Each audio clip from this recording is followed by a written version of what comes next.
Joining us, another winter wallop is on its way tonight. And just to make sure that you know that, more than a dozen schools are already closed for tomorrow. They are running at the bottom of your screen there. We're going to keep them up. You can also get them at WKYC.com. We also have team coverage for you this evening. Cuyahoga is in Akron with how crews are preparing for the snow. Neil Fisher just spoke with Lorain County emergency officials. We'll hear what they have to say, but let's begin with the chief, who has a peek at what's ahead and just how much snow is on the way. Hey, Betsy. Hi there, team. Yeah, I just did a refresh on the iAlert system. We're up over 40 school closings now. They're going to start to really rack up as the night goes on. I think we're going to have a lot tomorrow morning. We are already seeing snow on the radar. This is all kind of just the very beginnings of this lake band that's going to be a huge story later tonight and for the start of the day tomorrow.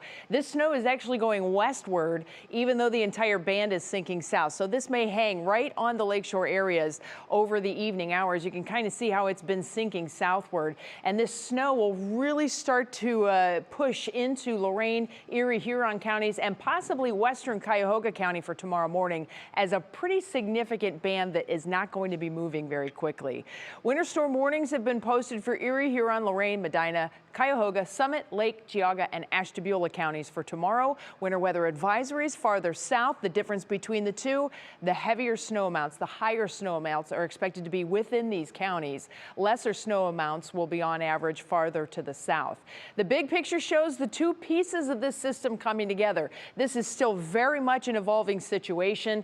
Piece number one is farther north, the second piece coming up from the south, and how these two interact and play will really tell the tale of ultimately how much snow everybody gets. But as for right now, it looks like all of this really starts to come together tonight after midnight in northern Ohio, with snow spreading across the area through the early morning hours. We will have quick accumulations. At times during the morning, we may see some areas that the snow is not as heavy as others as these two storm systems figure out what's going on. But you can kind of see that band that continues to just hang on the lakeshore and shoot the snow to areas west of Cleveland. All of that changes by midday as things begin to pivot and rotate. That lake snow begins to open up for the entire lakeshore areas and aim farther south. That continues through the afternoon. And then tomorrow night, we're expecting it to transition to more traditional lake effect in the primary and secondary snowbelt areas. So Friday morning, we are anticipating a very difficult commute. You thought earlier in the week was bad. I think it will be worse tomorrow morning because we will have more snow potential out of it. And the snow will be coming down at a very quick pace, especially west of Cleveland. Friday afternoon, we'll continue with widespread heavy lake effect snow all along the lakeshore. And then we'll pivot into more traditional lake effect snows with multiple bands setting up Friday night and into Saturday. We'll break it all down hour by hour. We're going to take you through some of those snow totals, too, that we're expecting coming up in just a few minutes. All right. We appreciate it, Bets. Thank you so much. Snowplow drivers have a busy 24 to 48 hours ahead of them. Hundreds of crews will be out all across Northeast Ohio, battling that system coming our way. Our Cuyahoga is at the Ohio Department of Transportation's District 4 headquarters in Akron, where he's watching the preparations. Cuyahoga, good evening to you. Hey, good evening, Russ. So we have been talking with ODOT, private plow companies, and the city of Akron, and they are all on the same page about going full force to battle this incoming snow. The city of Akron actually tells us that they wanted to be so on top of things that they actually started pre-treating their roads yesterday morning. They've got 52 salt trucks out covering 52 different routes, telling us proactiveness is key to their game plan. As for ODOT, they've got 300 trucks out across 17 counties in Northeast Ohio, and that's all of their trucks. They're actually asking the public to please take caution when driving around their crews. They've had 5 accidents with their trucks just this week alone, and 9 total since the start of the year. We asked them what they think will be the most unique or challenging thing about the next couple of days. I think the big thing is we look at the temperature, and right now we're in the 20s, which is good. Salt is very effective. Salt brine's effective. But as we get into the evening hours and we get into Friday, that temperature starts to drop. And once we hit below 20, salt becomes less effective. So we'll just be using some different materials, maybe some calcium chloride, maybe some beet heat, different things like that to use on the roadways. And it just takes a little bit longer to clear those roadways when those temperatures get so cold.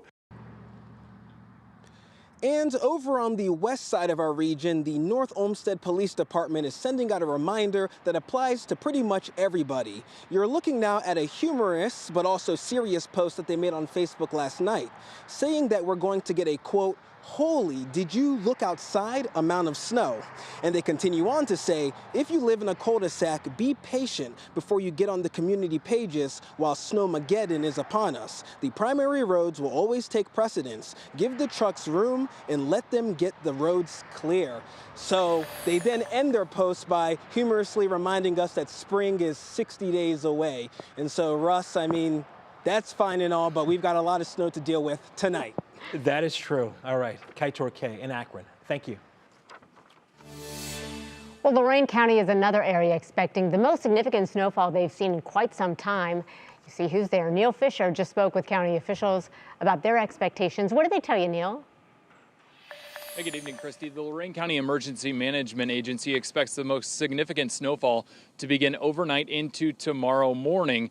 They say that if you're going to travel on the roads and looking around the roads, we haven't seen any significant snowfall picking up on the roadways. It was fairly easy to travel from the city out west, but we have seen a light blanket of snowfall on local roads here in Lorain County. The Lorain County EMA wants to remind residents, if you are going to travel, to be prepared to hit the roads.